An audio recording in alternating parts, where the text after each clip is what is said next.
Good morning students, स्वागत है आपका हिंदी यूट्यूब क्लास चैनल में। आज हम नया टॉपिक लेकर के आपके सामने उपस्थित हुए हैं। आप सभी चैनल से जुड़ें और क्लास का आनंद लें। कक्षा 12 के लिए हम एक नया टॉपिक लेकर के आए और टॉपिक का नाम है दोस्तों, मैंने आपसे पहले ही कहा था, कल कह के गया था कि अब आने वाले दिनों में जो आप टॉपिक पढ़ोगे वो टॉपिक ऐसे हैं जो देखने में हमारे सिलेबस में नहीं दिए गए हैं, लेकिन इनके बिना हमारे जो टॉपिक सिलेबस में है वो हमारी समझ में नहीं आते। इसलिए सिलेबाई आज हम कंटिन्यूटी के रूप में स्टार्ट करते हैं बाइक। देखिए साहब, इससे पहले हमने आपको बताया था, एक शब्द बताया था वर्ण। क्या बताया था? वर्ण बताया था। और आपको परिभाषित रूप में ये कहा था कि हिंदी वर्णमाला की एक छोटी से छोटी इकाई या ध्वनि जिसे टुकड़े नहीं किए जा सकता, बांटा नहीं जा सकता, खंडन नहीं किया जा सकता, अलग नहीं किया जा सकता, विभाजित नहीं किया जा सकता, इंग्लिश बोले तो डिवाइड नहीं किया जा सकता। क्या कहलाती है? वर्ण। क्या कहलाता है? वर्ण कहलाता है। और आपसे कहा था वर्णों का समूह क्या कहलाता है? शब्द कहलाता है। क्या कहलाता है? शब्द कहलाता है। और वर्णों का मेल जो होता है क्या कहलाता है? संयोग कहलाता है। क्या कहलाता है? संयोग। और वर्णों के मेल से उत्पन्न विकार जो है वो क्या कहलाता है? संधि कहलाता है। क्या कहलाता है? संधि कहलाता है। वर्णों का मेल, संयोग और विकार जो है, इस प्रकार से अनेक शब्द बनते हैं। वर्णों का समूह क्या कहलाता है? शब्द कहलाता है। क्या कहलाता है? शब्द कहलाता है। शब्दों का समूह क्या कहलाता है? वाक्य। लेकिन कैसा समूह? सार्थक। शब्दों का ऐसा सार्थक समूह, शब्दों का ऐसा समूह जिसका कोई सार्थक अर्थ निकलता हो, क्या कहलाता है? वाक्य कहलाता है। क्या कहलाता है? वाक्य कहलाता है। और शब्दों का जो मेल है वो समास कहलाता है। क्या कहलाता है? समास। The group of sentence is called, जो भी है, जो ग्रुप ऑफ वर्ड है, इज कॉल्ड सेंटेंस। यानी शब्दों का ऐसा सार्थक समूह, शब्दों का ऐसा समूह जिसका कोई ना कोई सार्थक अर्थ अवश्य निकलता हो, वाक्य कहलाता है। आइएगा दोस्तों, आज हम इस वाक्य को लिए चलते हैं और उस हिसाब से आज हम वाक्य को बहुत डीपली रूप में लिए चलेंगे और देखेंगे कि कहाँ कहाँ हमारी परेशानियाँ उत्पन्न होती हैं। उन परेशानियों के हिसाब से आज हम अपने इस टॉपिक को आगे बढ़ाते हैं।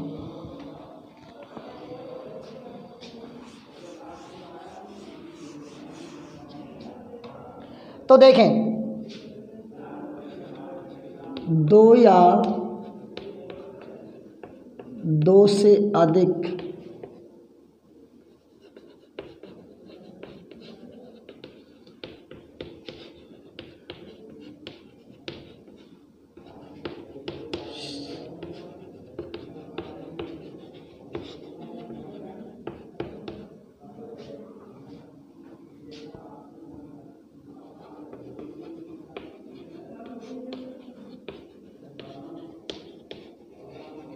दो या दो से अधिक शब्दों के सार्थक समूह को वाक्य कहते हैं। अभी आपको लिखना नहीं है, मैं केवल परिचयात्मक ढांचा प्रस्तुत कर रहा हूँ। लिखना जब भी होगा अगली क्लास में मैं आपको बता दूंगा। दो या दो से अधिक शब्दों के सार्थक समूह को वाक्य कहते हैं। अब यहाँ से आगे देखिएगा, हमने कभी कभी द पार्ट ऑफ सेंटेंस, वाक्य के अंगों के बारे में पढ़ा था। अंग, और हमने ये कहा था कि अंग दो हमने किताबों में भी देखे। एक तो दे रखा था उद्देश्य और एक दे रखा था विधि। ये दो अंग हमने पढ़ चुके हैं या पढ़ लिए हैं या अब तक इनके बारे में हम जानकारी हासिल कर चुके हैं। दोस्तों मैं आज आपको बताना चाहूँगा, आप सही हैं, किताब सही है, लेकिन मैं और थोड़ा सा डीपली जानकारी आपको, विस्तृत जानकारी आपको देना चाहूँगा। अंग जो हैं इनको अपन मिटा देते हैं। अंग दो भाग हैं इसके, एक तो है पूर्णांग और दूसरा है अल्पांग।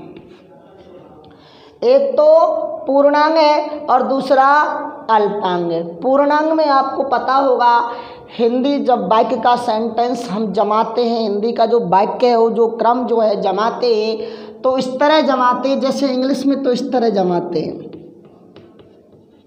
ये सब्जेक्ट वर्ब प्लस ऑब्जेक्ट, अर्थात कर्ता क्रिया कर्म और वाक्य बन गो नरम। लेकिन हिंदी में थोड़ा सा उल्टा होता है। हिंदी में होता है कर्ता प्लस कर्म प्लस क्रिया, इस हिसाब से जुड़े होते हैं वाक्य। अब तीन पार्ट जब इसके हैं और तीनों ही पार्ट मिलकर के जब किसी शब्द का अर्थ बनाते हैं तब जाकर के वो पूर्णांग कहलाता है। अर्थात कर्ता कर्म और क्रिया तीनों ही मिलकर के यदि जहाँ अर्थ दे रहे हैं तब जाकर के वो वाक्य कहलाता है। कर्ता कर्म क्रिया तीनों मिलकर के ही जब वाक्य का अर्थ रूप प्रदान करते हैं तब वो क्रिया बन जाता है। जैसे मैंने लिख दिया राम जलेबी खाता है। जैसे मैं लिख दूं कुत्ता मोटरसाइकिल चलाता है।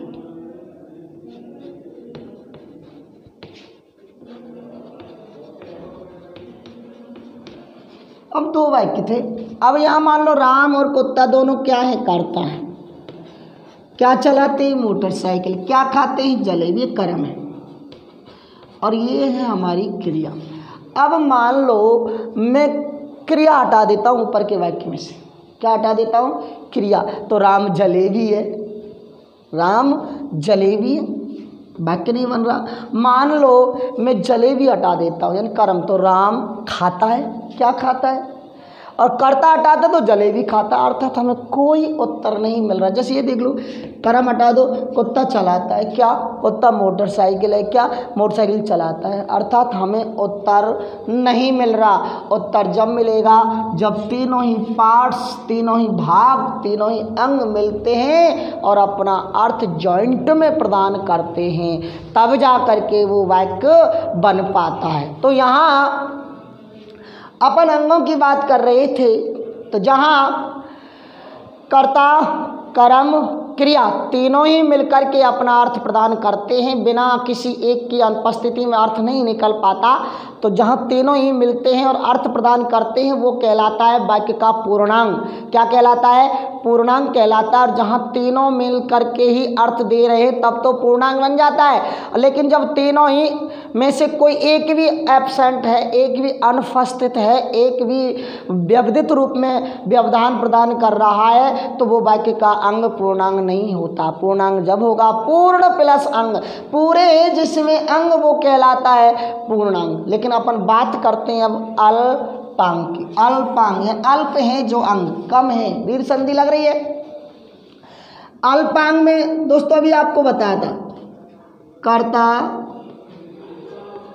या कर्म या क्रिया, तीन चीजें, कर्ता कर्म या क्रिया, इन तीनों में से कोई एक ही मिलकर के अकेले वे में, इंडिविजुअल वे में, व्यक्तिगत वे में साधारणतया अकेला ही चल करके अपना अर्थ इस तरह प्रदान करता है कि हमें लगता ही नहीं, वो बन जाता है पूरा का पूरा अपने आप में वाक्य। कहाँ तो तीनों मिलकर के जब अपना अर्थ प्रदान कर रहे थे तब जाकर के वाक्य का निर्माण हो रहा था, वो पूर्णांग था। लेकिन जब तीनों में से कोई एक, बोले तो कर्ता हो सकता है, बोले तो कर्म हो सकता है, या हो सकती है क्रिया, तीनों ना मिलकर के ना होकर के तीनों में से कोई एक सिंगल वे में आ जाता है और अपना अर्थ इस तरह प्रदान करता है कि वो एक पूरा का पूरा वाक्य बन जाता है। अब कुछ शब्द देखते अब लिखते हैं अल्पांग के।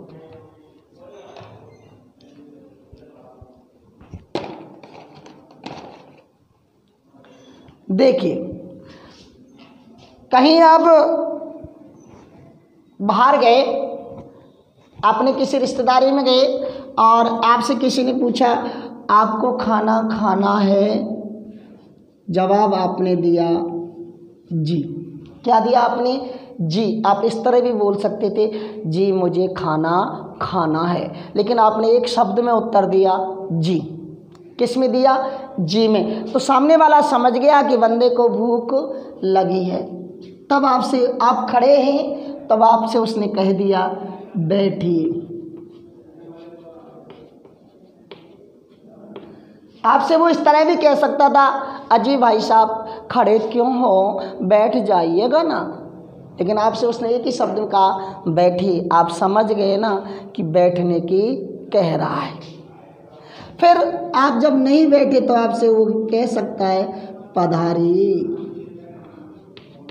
आपसे वो इस तरह भी कह सकता था अरे भाई साहब खड़े क्यों हो, बैठ नहीं सकते तो पधारिए, लेकिन आपसे उसने एक ही शब्द में कहा पधारिए। जब आपसे उसने कहा कि बैठ जाइए, तब आपने उससे कहा, एक शब्द में उत्तर दिया कहाँ।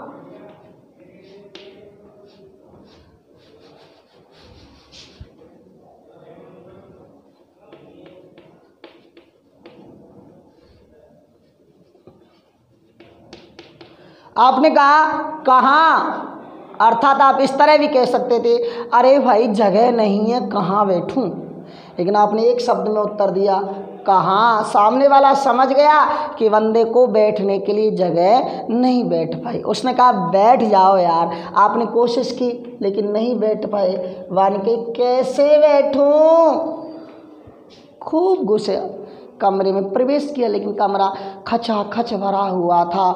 उसने कहा कैसे बैठूं, बैठने की जगह नहीं है। आप समझ गए कि बंदे ने कोशिश खूब की, लेकिन फिर भी वो अपने आप को व्यवस्थित रूप में बैठा नहीं पाया। इसलिए जी बैठिए पधारी कहा कैसे। फिर जब लास्ट में उससे आपने कहा धन्यवाद, क्या करे तो लास्ट में आपसे उसने थैंक यू बोल दिया। एक एक शब्द देख लेना। फिर आपसे किसी ने कहा मुझे आपसे मिलना है, मुझे आपसे मिलना है। उधर से जवाब आया कब, उधर से जवाब आया कब, अर्थात वो कहना ये भी कह सकता था पहले बताओ भाई साहब कब मिलना है, कितने बजे मिलना है, लेकिन उसने कहा कब। मैंने कहा 9 बजे, टाइम बता दिया। तब उधर से जवाब आया कहाँ। वो ये भी पूछा कहाँ मिलेंगे, स्थान कहाँ है, तो उसने एक शब्द में कहा कहाँ। जगह तो बताई मैंने, जगह भी बता दी होगी कोई। तब उसने कहा कैसे, कैसे मिलोगे, कहाँ मिलोगे, कब मिलोगे, आइए और जाइए। आप सब इन शब्दों को देख लें एक बार। एक एक शब्द अपने आप में पूरा वाक्य है। जी मुझे खाना खाना है, जी खड़े क्यों, बैठ जाइए, आप यहाँ से पधारिए, कहाँ बैठूं, अरे कैसे बैठूं, कोई बात नहीं धन्यवाद, आप कब आओगे, कहाँ मिलोगे, कैसे मिलोगे, आप एक बार आइए और आप एक बार जाइए। ये पूरे के पूरे अपने आप में वाक्य का निर्माण करते हैं। यानी एक ही है, या वो कर्ता है या कर्म है या क्रिया है, कैसे हुई देख लो। एक ही शब्द है जो अपने आप में पूरा का पूरा वाक्य का निर्माण कर रही है, पूरा का पूरा वाक्य का निर्माण कर रही है। वो क्या है भाई साहब, वो अल्पांग। क्या है? अल्पांग। देखिए जी बैठे पधारे कहाँ, कैसे, धन्यवाद, कब, आइए और जाइए।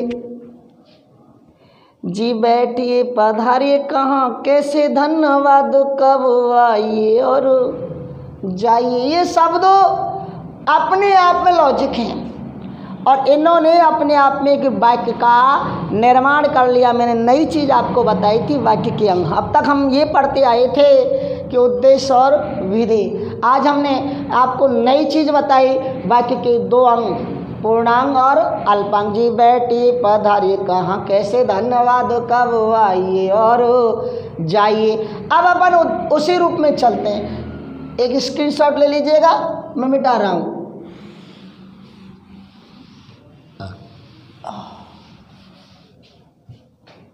अब हम घटक पे चलते हैं दोस्तों। वैसे वो गलत नहीं थे अंगों के रूप में उद्देश्य और विधि, लेकिन अब हम इन्हें घटक बना देते हैं। क्या बना देते हैं? घटक। नंबर 1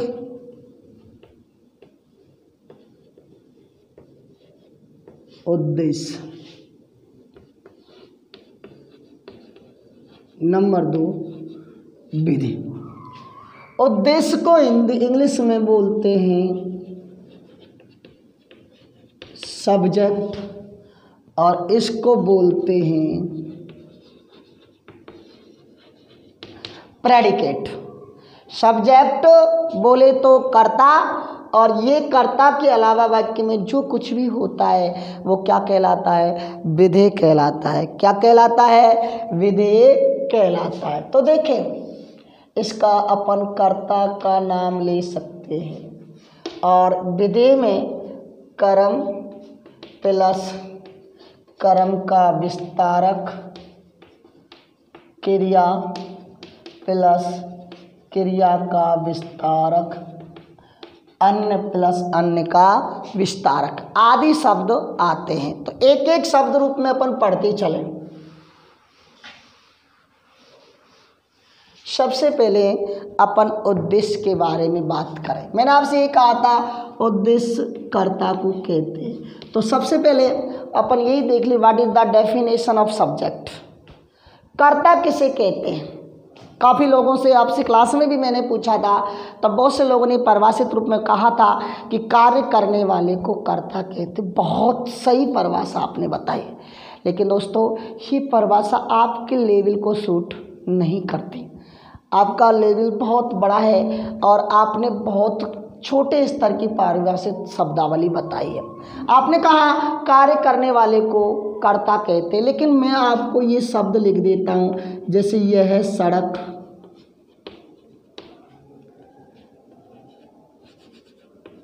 तो सारी जा रही है। अब हमें कार्य करने वाला तो कोई दिख ही नहीं रहा। जब कार्य करने वाला कोई हमें दिख ही नहीं रहा है तब कर्ता आपके हिसाब से नहीं होगा। दोस्तों ध्यान रखना, यहाँ ये शब्द कर्ता है, अर्थात मैं आपको बता रहा हूँ वाक्य में जिसके बारे में बताया जाता है, समझाया जाता है, कहा जाता है, वाक्य में जिसके बारे में बताया जाता है उद्देश्य या कर्ता या उपमेय कहलाता है। ध्यान रखना, जिसके बारे में बताया जा रहा है, आप सही कह रहे हो कर्ता है, लेकिन ये भी तो मैं सही कह रहा हूँ कि वाक्य में जिसके बारे में बताया जा रहा है वह कर्ता कहलाता है, वह उद्देश्य कहलाता है, वह उपमेय कहलाता है। समझ गए आप कि वाक्य में जिसके बारे में बताया जा रहा है वो क्या कहलाता है? उद्देश्य कहलाता है। क्या कहलाता है? उद्देश्य कहलाता है। जैसे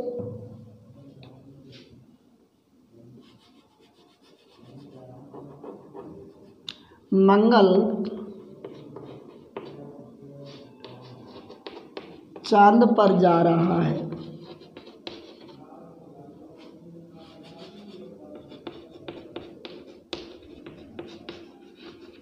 मंगल चांद पर जा रहा है। कौन जा रहा है? मंगल। तो ये क्या हुआ? कर्ता हुआ। और ये पूरा का पूरा क्या हुआ? विधि हुआ। तो ये क्या हुआ? उद्देश्य। क्या हुआ? उद्देश्य। और ये क्या हुआ? विधि। ये क्या हुआ उद्देश्य, ये क्या हुआ विधि। तो वाक्य में जिसके बारे में बताया जाता है, अब जैसे मैं ये वाक्य पूरा इस तरह लिख दूं कि मेरी बहन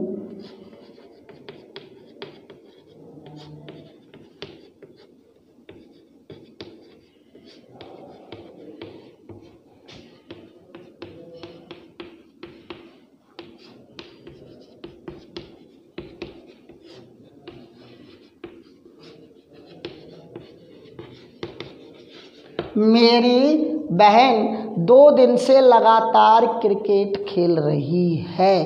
अब देखो यहाँ किसके बारे में बात हो रही है, मेरी बहन के बारे में बात हो रही है। तो यहाँ जिसके बारे में बात हो रही है वो क्या कहलाएगा, कर्ता, यानी क्या कहलाएगा उद्देश्य।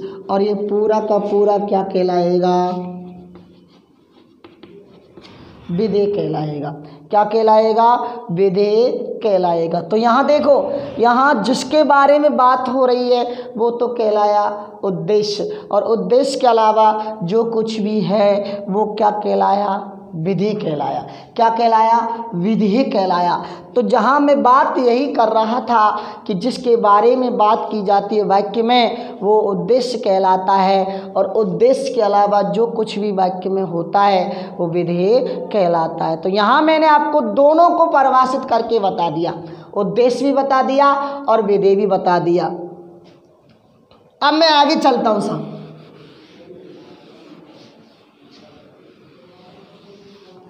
देखें, इसके बाद अपन चलते हैं सब प्रकारों पर। The types of sentence. अनेक लोगों ने अनेक प्रकार का रूपांतरण इनके बारे में बताया है, हम तो सिंपल वे में इनको लिए चलते हैं। रचना के आधार पर, अर्थ के आधार पर। हम पहले रचना के आधार पर चलते हैं साहब, 3 प्रकार के। सबसे पहले सरल वाक्य,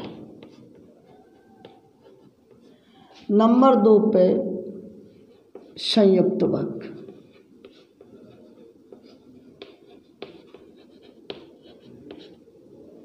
नंबर 3 पे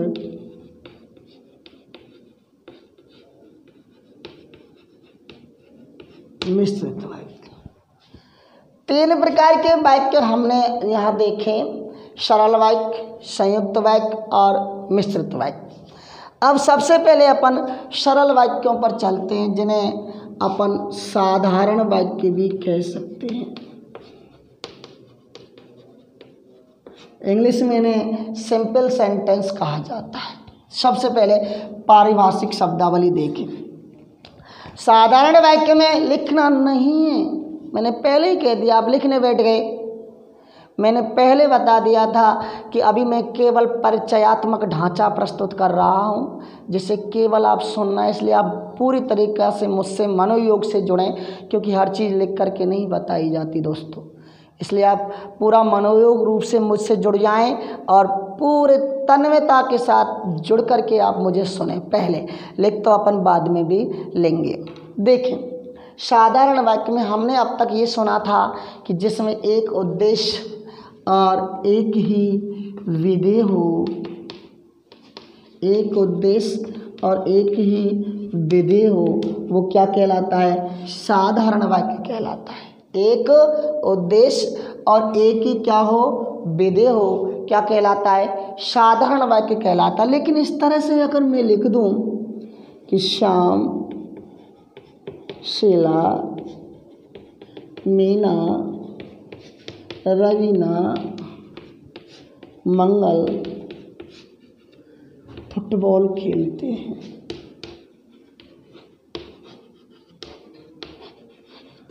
अब देखें यहाँ कर्ता अनेक हो गए ना दोस्तों। श्याम है, शीला है, मीना है, रवीना है, मंगल है, ये सब अलग अलग हो गई। तो हमें तो यहाँ डिफरेंस हो गया कि अभी तो कहा था जिसमें एक ही उद्देश्य और एक ही विधेय और उद्देश्य बोली तो कर्ता, तो यहाँ अनेक कर्ता हो गए।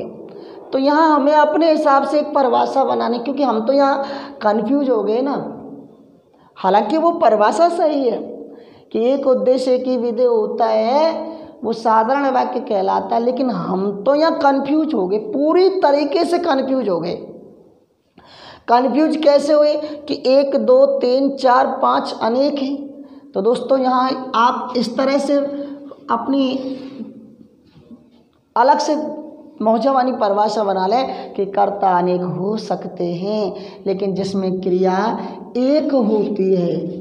अब इन कर्ताओं की सब क्रिया, श्याम खेलता है, शीला खेलता है, मीना खेलती है, रवीना खेलता है, मंगल खेलता है, ये सब क्रिया एक हैं। तो कर्ता अनेक हो सकते हैं लेकिन जहाँ क्रिया एक होती है वो सरल या साधारण वाक्य कहलाता है। यहाँ मैं आपको लिए चलूँगा इसी से रिलेटिव पार्ट पर। देखिएगा,